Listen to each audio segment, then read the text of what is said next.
welcome to the Most Excellent 80s Movies podcast. It's the podcast where a filmmaker, a comedian, and their fabulous podcasting, filmmaking, voice acting, do-it-all guests take a cool ride through the 80s movies we think we love or might have missed, watching them with our grown-up modern eyes to see how we think they held up. And today we're talking about Grease 2, a movie selection from 1982, about which IMDb says a British student at a 1960s American high school must prove himself to the leader of a girls' gang whose members can only date greasers. That's the IMDb summary. Hot. The age-old problem. Yes. There's a code, you see. We can only date greasers. I'm Krissy Lenz, the director of the Neighborhood Comedy Theater in downtown Mesa, Arizona. Hi, Krissy. You say yours, Nathan. Oh, okay. I'm Nathan Blackwell, independent filmmaker based in Phoenix, Arizona. Arizona Filmmaker of the Year, Nathan Blackwell. I'm going to keep saying that until the year's over. And with us, we have a very special guest. You may have heard her on the True Story FM podcast, The Mandcave. You may have seen her in the fabulous show, The Right Singer, Wrong Song. Did I get it right? It's called Miscast. Right Singer, Wrong Song. Right Singer, Wrong Song. In LA. Or you might have heard her voice on many things or seen her in many projects. It's the fabulous Mandy Kaplan. Yay! Hey. Hi. We're so happy to have you. This movie was your pick. Yes. It's a favorite of yours. Charged. Oh yeah. I've never seen it. Well, no, I've seen it once in like junior high, but this is my first time revisiting it in a long time. I am one of those rare people. Come at me, everyone. I prefer Grease 2 to Grease.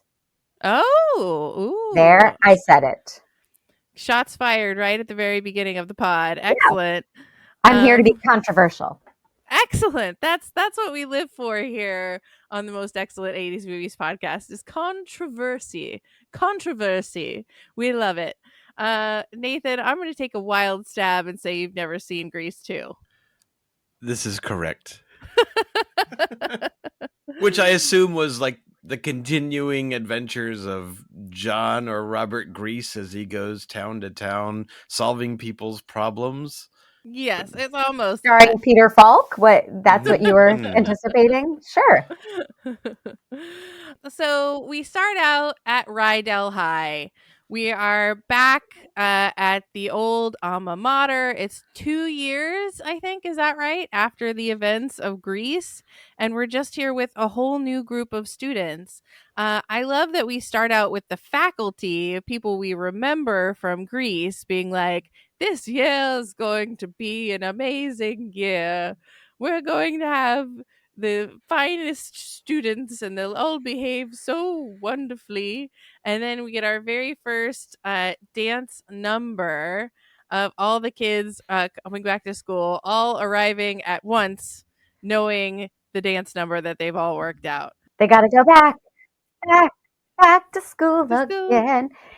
And it's like a 20-minute number with it's so sure position we've been. Oh, Nathan, you and I are going to come to blows. It's inevitable.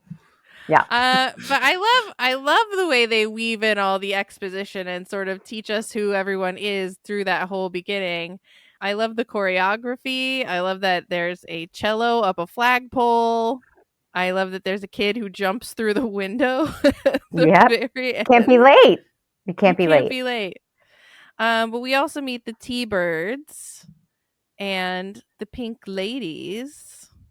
The Pink Ladies who are led by none other than Michelle Pfeiffer as Stephanie. What's her last name? Zanoni. Oh, Stephanie Zanoni. With the best bangs in the business. Absolutely. And immediately when we meet her, we know she's not like the other Pink Ladies. I was so blinded. I was in 4th grade and I saw her on screen chomping her gum with her pale satin jacket and her bangs and her protruded upper lip, and I was like, that's who I need to be for the rest of my life. I used to try to chew gum like her and stick my lip out like her, which I'm going to continue to do through the whole podcast. Yeah. She's cinematic perfection. So Agree. they scored with her. They really did. Like, she is a standout in this movie throughout it because she's truly acting. Mhm. And everyone else is just kind of in a movie musical. Mhm. And she's giving the performance of a lifetime. Yep. What did you think of the opening number, Nate? Then There were a lot of colors and a lot of movement. Okay. Well, in addition to meeting Stephanie Zanoni, we meet all the team. Zanoni. I'm gonna say it wrong every time. I don't know why I think it's Zanoni. Stephanie Zanoni. Thank you. It's a great name. We also meet Michael Carrington, who for some reason is Sandy's cousin from England. Right. And she was from Australia, right? Yep. She was from Australia. He's from England. Don't pull at that thread. It all falls apart. Okay. Leave it be. I'm pawing at it. I'm pawing at the thread. I'm a little confused about why he's British. But he's there with Frenchie, who we remember from the first movie, who's back to get her degree so that she can study cosmetology. But we almost never see her again after this. Right. She had a scheduling conflict, but her speech in the beginning, they're walking and it's like she's on a timer and she's like, here's why I'm in this movie. I was going to go to beauty school, but then I dropped out. Now I have to study chemistry to get my degree in blah, blah, blah. Makes sense? Cool. And then she's gone. And she's gone. It's just the worst writing. And I'm all about it.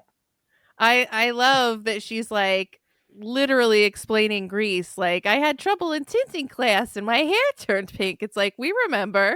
Yeah. We remember, Frenchie. Yeah. We're not here at Grease 2 by accident. Yep. So we start our school day. Oh, and Michael Carrington is kind of a nerd because he's not like, of the two. There are like 3 categories at the school. There's jocks and prepoids. Is that what they call them? Prepoids. They have some funny name for them. There's the greasers, the T-birds, and then there's nerds. So because he's not a preppy jock, he's a nerd. And it's just because he's so handsome and clean cut. And studious. And vest wearing. Oh, does he wear those vests? He sure does. He is played by, I have it written down here, Maxwell Caulfield, who is, of course, Rex Manning from Empire Records. But before this movie, he was a well-respected theater actor. And this is that right? Potentially ruined his options. This pigeonholed him big time. Yeah. Oh, poor guy. I know. He's so good in it. He's so handsome and earnest. Yep. And British. And so British. Yes. I just saw him in an episode of Modern Family as like the guest star, and I was like, oh, there he is. He used to be a client at the same voiceover agency, so I would sit with him and chit chat in the lobby. Can you imagine how difficult that was for me? Not to sing at him or to mount him backwards and try to ride him through the lobby. I mean, I think you should have tried it at least once. I'm not going to say I didn't, but he was a very nice man. Oh, that's wonderful. Wow. He is a cool writer after all. Mm-hmm. But not yet. Not at the beginning of the movie. At the beginning of the movie, he's still a dork who sees they all go bowling is the thing, because that's the traditional first day of school activity, and that's what greasers and grease girls really do is bowl. Mm-hmm. Yeah, obviously. But I love the bowling song, "We're Gonna Score Tonight." We're gonna rock, we're gonna roll, we're gonna bop, we're gonna bowl. I think it says it all. I think it does. And it does what this movie does so well, which is the double entendre. Mm-hmm. The dirty, dirty words mixed up in a fun, fun song. This movie is unexpectedly, I guess I don't know if it's unexpectedly horny, but to me, it was slightly unexpectedly horny. What did you guys think? Well, there's no respect for women. One guy grabs a girl's butt and she goes, "Hey," and he's like, "Ha ha, you loved it." Yep. Really, it's way before Me Too. Yeah, way before. Or the scene where someone fakes World War III just to get some action. Mm-hmm. Yeah, let's do it for our country. Yep. The lengths you had to go to in those days. Yeah. The choreography involved. Yes, he had to have people with recordings outside. But I love how supportive his friends were of that very notorious action. You shouldn't have done that. But they were very. And she was into it too for a while. But she definitely thought they were at war. Yes. Not the sharpest tool. No. That Dolores. No. Isn't that Dolores? Yes, I don't remember very many of their names except Paulette. Played by Lorna Luft, who was, I believe, 68 at the time of filming, playing a high school student. And she's this like blonde bombshell type. And so the pink ladies there's the blonde bombshell type. There's the one who's trying to act like Jackie Kennedy. There's Stephanie Zanoni. Did I get it? Yes. Did I nail it? Uh-huh. And they have to date T-birds. That's in their code. It's in their unbreakable code. It's in the charter. Right. It is. Every good group of friends should have an unbreakable code. Yes. They should have a set of bylaws to which they adhere. And the T-birds also have not the T-birds. The pink ladies also have a little sister that hangs out with them who's called Woodchuck. That's Dolores. That's Dolores. Okay. Yeah, she's like anybody's from West Side Story. Yes, right? She's let me be in the gang. Yeah. Mm-hmm. A very young Pamela Adlon who went onto great things, better things, I should say. What other things? Her series, Better Things. I was being witty. Like death. And she's the voice of Hank Hill on King of the Hill, and she's a huge, huge voiceover artist and a very well-respected auteur. Oh, there's so many voiceover actors in this movie. I love it. You got to have a good voice to sing these songs, I guess. So while they're bowling, they have a run-in with a rival biker gang. And we really learn that Stephanie does not want to be just any chick. She wants to be her own person. I love the way she dresses because she doesn't dress like in the like really tight shirted, overly sexy like Marilyn Monroe way. She almost dresses like a tomboy. She has a sweatshirt and pedal pushers. Yeah, for most of the movie. Her sweatshirt is like purposely oversized. Mm-hmm. Like she looks like a girl who would work in a garage. Well, she works in a gas station. Not to be nitpicky, but she does. And no, please, she wears the hell out of those overalls too. Everything that I get wrong, pick it and knit it and fix it.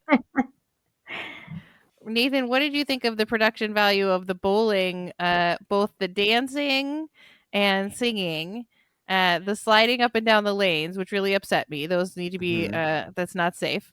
And then the almost motorcycle brawl. I thought there were a lot of colors. There's a lot of movement and a lot of noise. Did you find the song catchy? Were you bopping along? I found it a little disturbing that the little 14-year-old was singing "Tonight We're Going to Score," but I think this is not a movie for me, and I'm trying to be as polite as possible while yet supportive of people who do enjoy it. My big problem was that I never felt like anything meant anything. But that's just me. Mhm. Whew. Well, I don't think anything did mean anything except for that they were gonna score tonight.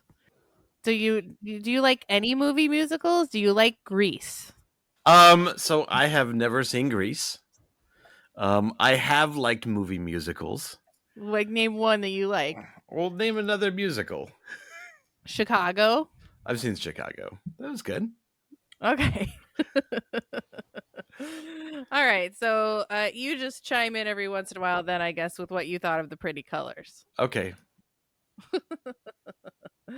I thought the biker gang was rather menacing, and they seemed to me, just not to completely disagree with Nathan, but they seemed a little too real to me. The rival biker game that wanted to fight the T-Birds. Well, they were like full on adults. Craterface was from Grease 1. And then in this one, he sings like one line and he's like, "You're gonna get it." And I was like, oh my God, Craterface is singing. It was very disturbing. Yeah, because he's a grown up Hmm. who's still Yeah. fighting with the kids at the local high school. And he didn't get that exposition monologue that Frenchie got to explain why she was 40 and in high school. Right. Mhm. Right. He needed one. Hmm. I bet there's one on the cutting room floor, because I would have loved to see him just riding slowly along with another biker being like, you see, I could have gone to college, but instead I decided to stay behind and pass the torch of fighting local brawls with motorcycle gangs. Oh, there's also bowling nuns, which I loved. The bowling nuns. Oh, yeah. Nathan, you have to Mhm. love bowling nuns. I did not love the bowling nuns. Uh, I appreciate Tough their right crowd. to choose, and I'm glad they're bowling. but Steph smooches Michael because she ain't no one's trophy, and she can kiss anyone that she likes. So there was this whole confusing thing to me of how she was like breaking up with Johnny, who's the leader of the T-Birds, so they were no longer together. He was definitely like also dating Paulette, who was like constantly throwing herself at him, which I appreciate did not get into the way of her friendship with Paulette. Or I mean, Paulette's friendship with Stephanie. But Johnny was clearly just wanted to be with Stephanie the whole time, and is intermittently threatening her that she can't be a pink lady if she's not dating a T-Bird. Hmm. So this is one of the main plots. Mhm. One of the many main Well, plots. when you wrap it up that way, I understand it's not deep. Right. We're not trying to be deep. Mm-mm. So they go back to school, and they are auditioning for a talent show, which maybe you can answer this question for me, Mandy. The talent show lasted all year. No, but it was a lengthy process. A lot of auditions, weeks and weeks of auditions, with Connie Where- Stevens saying, "Those are my boys," over and over for no reason. Mhm. But my question about the talent show is, the Pink Ladies put together this epic song called "Girl for All Seasons" with costumes and props. And did they write that thing? They have sheet music. Mhm. Right? Sharon's running around with the sheet music. And I was like, so are we to believe that these numbnuts who like, have nothing to offer, they wrote this epic musical montage? But yeah, the talent show is also a main plot of the movie. Yes, it is. And then for some reason we transitioned to the luau. I thought like the buildup was that the talent show was going to be the big event of the ending, but then there's kind of a handoff to a luau. Because everybody had to get laid. But Yeah. Chang, do you have a rim shot sound effect? I do. No? Okay. Here's a drum sound effect I have. That's it. Perfect. Okay. That comes with the paid version of Zencaster. You get this and this. We're gonna score tonight. Yeah. So sorry about those two things. But yes, I love the idea that everyone is smoking cigarettes while they're auditioning for the musical talent show. that they're not letting anyone finish their whole song in audition number 1. And yes, I love the idea that they created what is the Girl for All Seasons, the costumes, the production level of which they achieve in their 10-minute piece for the talent show. It would have taken all year Yeah, just to make those costumes. There's a that's a good woman point. who is in spring who has a giant baseball glove on her head. So she's a girl for all seasons with a baseball glove on her head. Stephanie is a big Christmas tree. Thank you. Thank you for Yes. jumping in on that. Yeah, I'm here. And We will the get Nathan to sing by the end of this, won't we? Yeah. A podcast for all seasons. Nathan's gonna sing. No, he's not. But I didn't catch that it seemed like they wrote it themselves, but I love that I love that take on it, Mandy. Do you think the T-Birds wrote their song Prowlin'? Oh, they most definitely did. That is the worst song in the movie. And I read this tragic thing that there is a Lorna Luft song. She plays Paulette, and she's truly a singer. She's Judy Garland's daughter and a really accomplished singer, the only one. And they cut her song, but they kept in these 4 D-bags going, walk, talk like a T-bird. Like, come on. Yeah. Give Paulette a song. And she's the only one with this heartbreaking story. Let's hear from Paulette. I don't know what the song was. Oh man, it's not like lost in some. You can find it somewhere. That's terrible. I don't think so. She was saying it was just never gonna see the light of day. Oh, well, that makes me really sad because I loved her. Yeah, she does have this whole tragic story of being so in love with the guy who's like clearly gonna settle for her. But this at the end of the talent show audition is when we learn of whom Stephanie dreams, which is the cool rider. You loved that part, right, Nathan? Yeah, her big fantasy dream of just a badass bitchin' writer who doesn't need to have a face. Yeah. No, she's all about the personality. Right, exactly. Yeah, her literal line is, "It really doesn't matter that I have never seen his face." That's my Stephanie. Yep. She's not about looks, Nathan. She's about what's inside and how cool it is and how well it rides. But this is a smart move for her because the first thing that Studious Michael does is say, okay, well, here's what I need to check off the list. Motorcycle, riding it cool. And he gets those 2 things in short order. And an extensive collection of skin-tight leather. Now, I don't know where Rydell High is located, but I'm imagining this was very much before Amazon. Where are you getting your extensive collection of skin-tight leather? I'm just curious. Michael. I'm curious as well. There's got to be it's the shop next to the junk shop where he buys his bike, and then also I was like, is this his dad? Like, because he's just staying there to fix up the bike. Yep. And he's also practicing and learning to ride. He gets better at riding a motorcycle in like 2 weeks than the rest of the T-Birds have ever been. Yep. It could be 2 weeks. It could also be the entirety of a school year. Well, he plays the piano, so we know he's ambidextrous and he picks up skills like this. So it makes perfect sense. Moving on. Yes. Okay. He starts the way he's financing his ride is by writing essays for the T-Birds, and they're paying him. So the T-Birds are paying him to usurp them in writing their Shakespeare essays in a very Shakespearean plot that then we never revisit.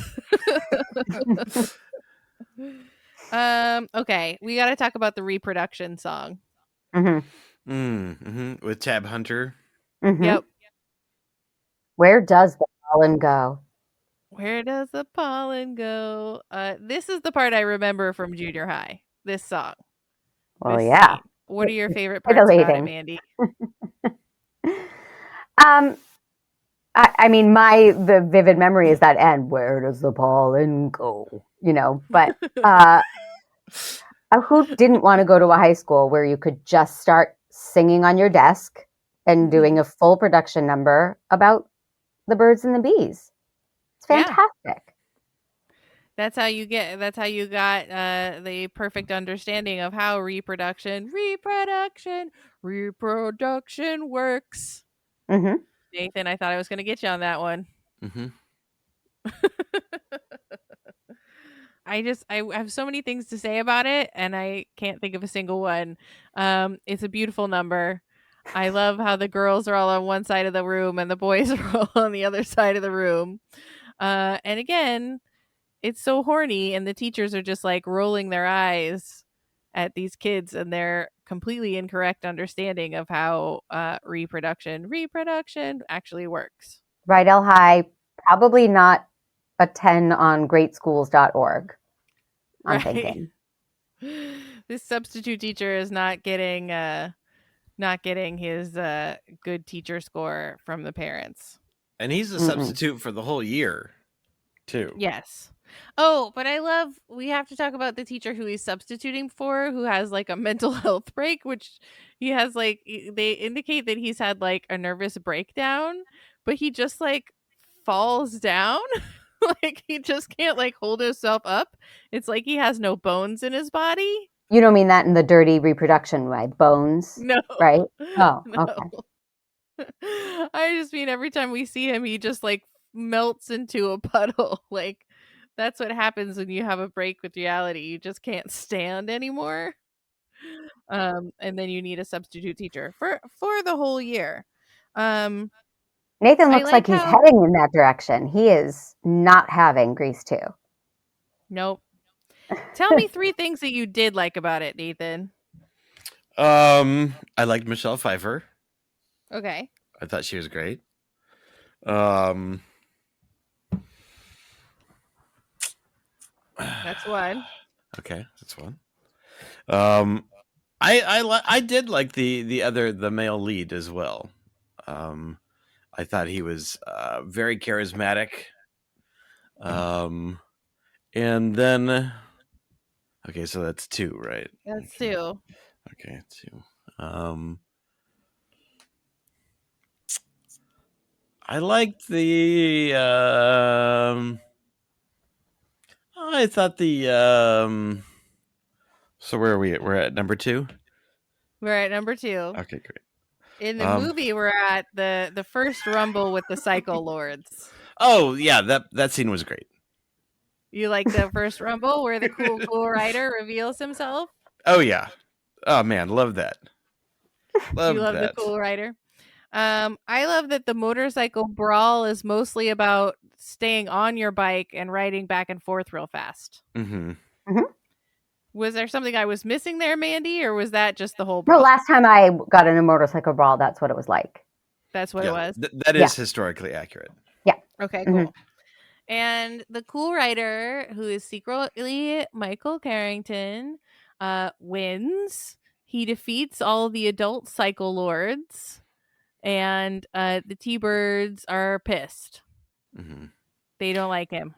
Yeah, and he has to use an American accent not to give himself away. Yeah. Which he fails at. Yes, it's true. The next one, the Do It For Our Country number, is what happens next. I love that while he's like trying to undress her, she's like bandaging him. She just keeps wrapping him in like gauze and ace bandages. Yep, she's playing naughty nurse. Accidentally naughty nurse. Yeah. And so the next thing that happens is that Stephanie goes on a ride with the cool rider. And they fall in love. But she's working at her job at the gas station. Right? and she Right. has to handle 2 cars at the same time. And that just stymies poor Stephanie Zanoni, and she takes off for a better life with the cool rider. Yeah. It And they always ride cracked all me up. around. She's like making change for one car, and somebody else is like, "Excuse me, miss," and she's like, "Ah, I can't."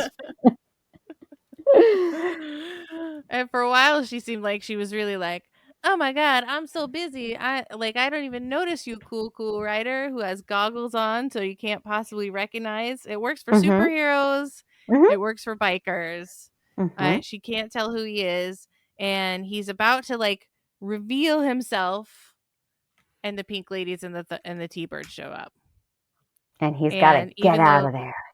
he's gotta dip out and ride away into the sunset, but not without a smooch. And that's when we get the Prowlin' song. Prowlin', Ah, yeah. Walk, prowlin'. talk like a T-bird. Yeah. Yep. And which fades into their performance in like a vacant lot.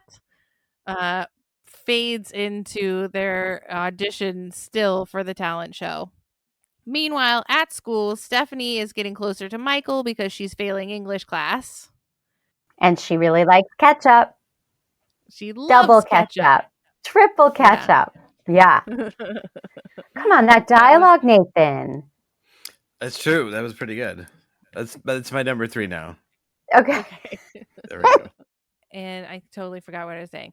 Oh, Michael has to help her to get her English grade up.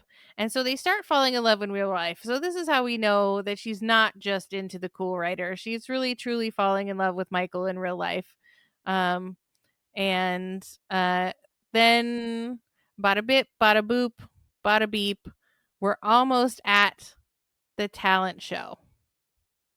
Oh, this was the part I tuned out at too. The part at the cafeteria where he's singing a song in his head. Yeah, it's god awful. Yeah. It was just so hard to focus. Yeah, it's just a montage with real bad. It was real bad. I couldn't stay paying attention during that part. You are forgiven. That is okay. Thank you. Absolute garbage. So literally right before the talent show, the T-Birds and the cool rider get into a race up Dead Man's Curve, and they're legit gonna kill this guy. What? I forget. What precipitated that?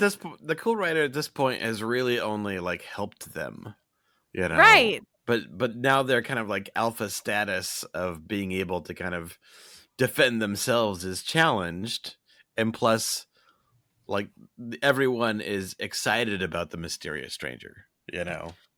Right. Which means they have to hate him. But why, like, what happened right before they did this that they're like, you know what we're going to do? We're going to take him up to Dead Man's Curve and kill this kid.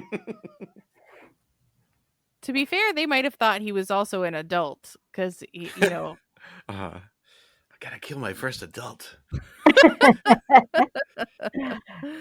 But they like lead him up to this like big jump where they're like, he could have either jumped it or fallen to his death. We are led to believe he fell to his death, and Stephanie is desperate to turn back the hands of time.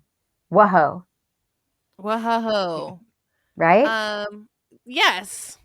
But she sings that number in the midst of the talent show. Yes, she does. In the middle of the rogue for all seasons. Yep. She goes rogue. Yep. But you have to hand it to her. At first she was like, well, the show must go on. The boy of my dreams maybe just died. Mm-hmm. But I still have to, we've been practicing this number all year. And we have to do a girl for all seasons. Mm-hmm. Luckily, she's in winter and she's the Christmas tree. So that she can just sing her Turn Back the Hands of Time number. And then she wins head girl of the talent show. Yes, talent show queen or something. Talent show queen. Talent show queen, which means luau queen. Right. Yeah. And another sweatshirt at the luau. But we're not there yet. I'm sorry. That's okay. I'm excited. I'm excited too. I was like, there's going to be a luau now? Excellent. Johnny won head boy at the for Prowlin. Prowlin was such a good song that out of all the T-Birds, they picked him, and they picked Stephanie Zanoni for going rogue and singing her sad "My Boyfriend Just Died" song. Well, now I don't want to get too political, Krissy, but they cheat to win. They tie up the preppy kids so that they can't sing Sandman with their beautiful harmonies and their handsome jaws, and that's how they win. That's how they win. That's right. I knew that the prepoids got tied up in a shower at some point. Cheaters, T-Birds.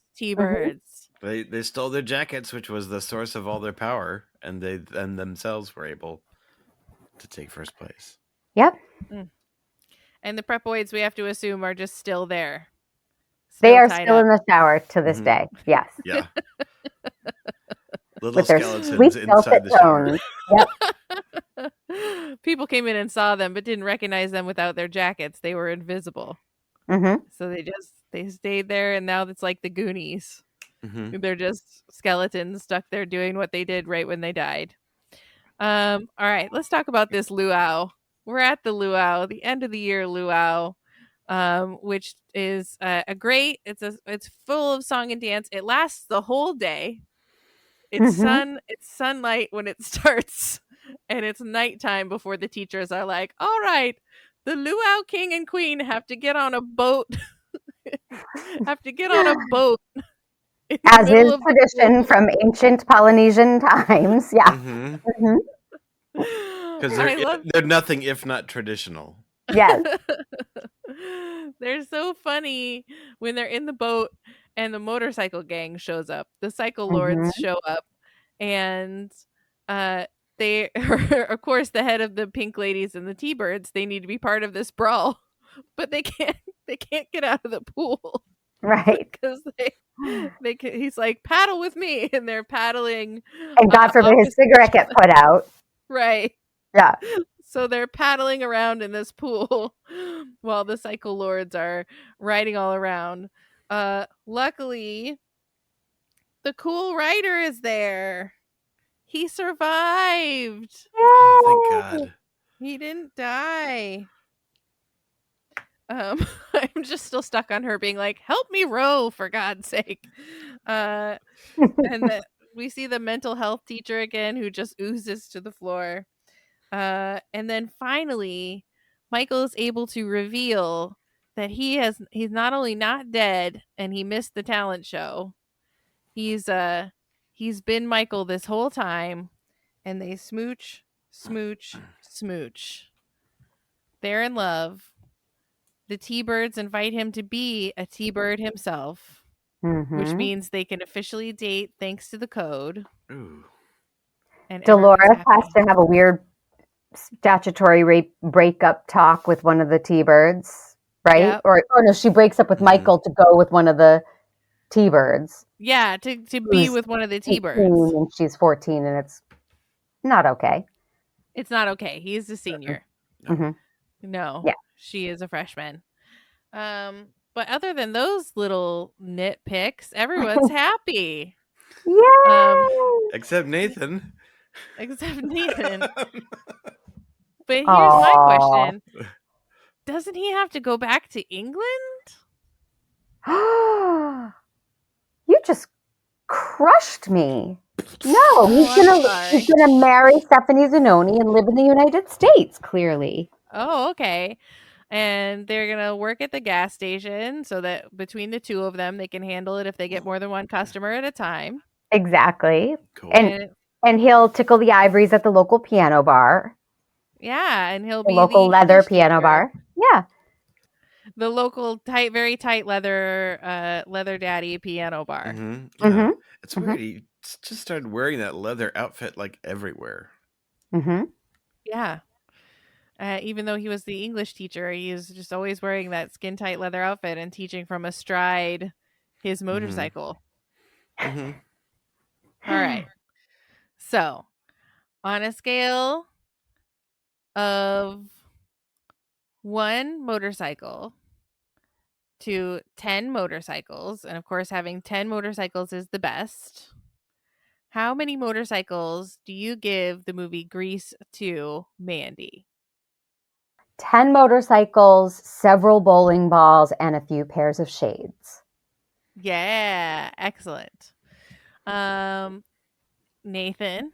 That said, I understand how bad a movie it is, by the way. I'm not Okay. Yeah. saying it's a good movie. It's just a movie near and dear to my heart. Look, I'm just happy that you guys are happy, okay? That's all I want. Okay, but Ha- if you're lining this up against other movie musicals or other Uh-huh. movies that are not for you that you've seen, how many Right. motorcycles do you give it? So, just based off of my own enjoyment or my own experience, I think I'm going to give it 3 motorcycles. Okay. But I'm happy that other people are happy. You seem so Okay. happy. You do. Oh my god, this fucking movie. All right, continue. I give this movie 6 motorcycles, a bowling ball, and 1 pair of shades. All right. So that's, I think, 6.75. I did think it was fun. I did think it was funny. I did think some of the songs were definitely bops. But then it is very like some parts are quite slow. And there were some parts where I Oh. was like tapping on the screen going, okay, how much more is left? But I enjoyed it. I thought it was a fun time. I'm glad I watched it again, and I'm going to think about that reproduction number just almost constantly. It's going to be playing in my head on a loop until one of these days I'm finally going to understand reproduction. You know, I've got 2 kids, but I don't really know how it happened. I'm going to have to Right. listen to that song a few more times No, I'm with so you I there. really get it. Yeah. Okay. So thank you, Mandy. Any thoughts of things that we didn't get to about Grease 2 that you want us to discuss? Well, I am truly a fan, and a friend sent me this article that interviewed all the actors now about their experience then. And there were a couple of tidbits that I found fascinating. Adrian Zemed, who played Johnny Nagarelli, in this article, it was a very in-depth article, but he must have mentioned 16 times, well, you know, I played Danny Zuko on Broadway. Well, I was Danny Zuko. As a former Danny Zuko on Broadway. Well, you know, I did it on Broadway. He was so insecure that he was Johnny Nagarelli in Grease 2. He had to keep hearkening back to his Broadway credit of Danny Zuko. And then I know the reason why Stephanie Zanoni was wearing sunglasses at the bowling alley. And I'm sure you guys have not been sleeping since you watched this fine film. No, But of course not. over the weekend, Michelle Pfeiffer hit her eye. She slipped on a dock and hit her eye and had a shiner. So they just put sunglasses on her and let her do the whole number that way. That's why she's wearing sunglasses in the bowling alley. I You're definitely welcome. bought it as a character choice. They fooled me. Because she can do no wrong. If she could do no wrong. I never once was like, I bet there's some reason. I was like, the reason is that she's so cool that she's got to wear shades. Yeah. I was fully on board for that. Thank you. Those are fabulous tidbits. I've got to find that article and read everybody's. I love that he was so desperate to tell everyone that he was on Broadway. Over and over. Yes. Over and over. Oh, and also one of the T-Birds is Shooter McGavin. Yes. Christopher McDonald. He was the funniest T-Bird, I thought. So Mandy, where can people find your fabulous podcast, your fabulous work, and support you in the doing of it? Well, thank you for saying. I have a website, mandykaplan.com, and the Mandcave is on anywhere you stream podcasts, and it's myself and my best friend, whose name is also Mandy, and we talk pop culture and movies, and we disagree on absolutely everything, and somehow have managed to keep our friendship intact. Excellent. Yeah. Nathan, where can people find you and support your arts? Yeah, the easiest route is, if you want to check out our films and projects like that, is squishystudios.com. That leads to most of the projects, all the socials. Yeah. Excellent. You can find Krissy at the Neighborhood Comedy Theater in downtown Mesa, Arizona, in person, entertaining you live. Or you can find us at NCT Phoenix online. You can find out more about this pod at True Story FM and at Most Excellent Pod. At Most Excellent Pod on the Instagrams and the Facebookies. We appreciate you so much for listening. There is more content. There's bonus content. If you've gotten to this point and you're like, where are the deep cut recommendations? Well, they are in bonus content now. So stick around if you are a member and listen to the bonus content of our deep cut recommendations. And, while you're out there in the world, writing and being cool and jumping over Dead Man's Curve, be sure to keep the Most Excellent 80s Movies podcast motto in mind. Be excellent to each other and party Party on, on, dudes. dudes.